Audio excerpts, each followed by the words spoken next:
Exactly. Well, Nicusor Dan just appeared on the stage that's behind me. I'm in Bucharest's centralmost park, right in front of the city hall, and his supporters are chanting. They seem to be already celebrating these exit poll results, but we have to be very careful because these exit polls don't include the diaspora that had massively voted for George Simion during the first round 2 weeks ago. The actual results are now available.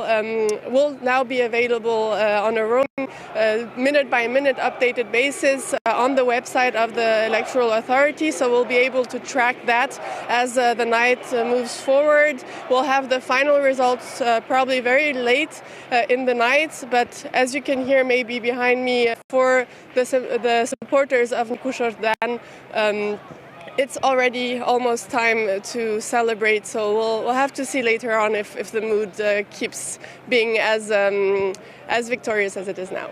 If it does go this way, obviously, as you've said, with many caveats so far, tell us about Nicusor Dan, because this is a Paris-trained mathematician, I believe I'm right in saying. He's seen as more of an intellectual. He's fought on this anti-corruption platform, hasn't he?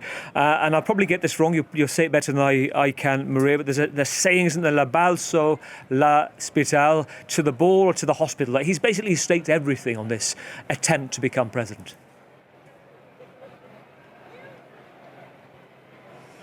Nicusor Dan is a mathematician. He used to be an anti-corruption activist. He's running as an independent candidate. He's saying that he's pro-European. He's aligned, let's say, on the values, the policies of Brussels, while George Simion, as we know, is very critical of Brussels, of the European Union. So that's where they oppose each other, among many other things. He has campaigned on this image of, an honest politician. That's, of course, a reference to the other presidents, the other parties that have run Romania since the fall of communism, that are seen as very corrupt, as having lied to the Romanian people. And this is what a lot of voters have in mind when they go to polls. At the same time, a lot of voters feel like he doesn't represent enough of a change, and he's maybe not the radical change that they want. He's the mayor of Bucharest. He founded also a center-right party that he then left, but in parliament, and so he has to kind of find balance between these two things.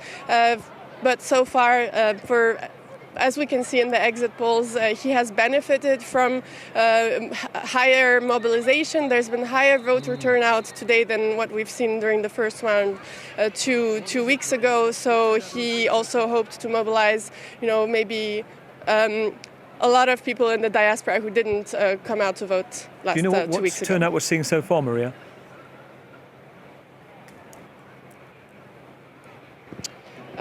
Voter turnout has gone over 60%. 2 weeks ago, we've had 53%. In the diaspora, there's been also record levels of voter turnout. This shows how important this election is for Romanians, not only in the country, but also abroad. We have about 4 million Romanians living abroad. The estimates, the figures vary, of course, but a lot of people have had to leave the country to find a job, to find a better life abroad, and some of them say that they now want to come back, so that might be one of the reasons why they're so involved. And George Simion had campaigned massively in the diaspora. This week he was in France, he was in the United Kingdom, he was in Italy, so he's also capitalized a lot on this diaspora and tried to find the words to seduce them.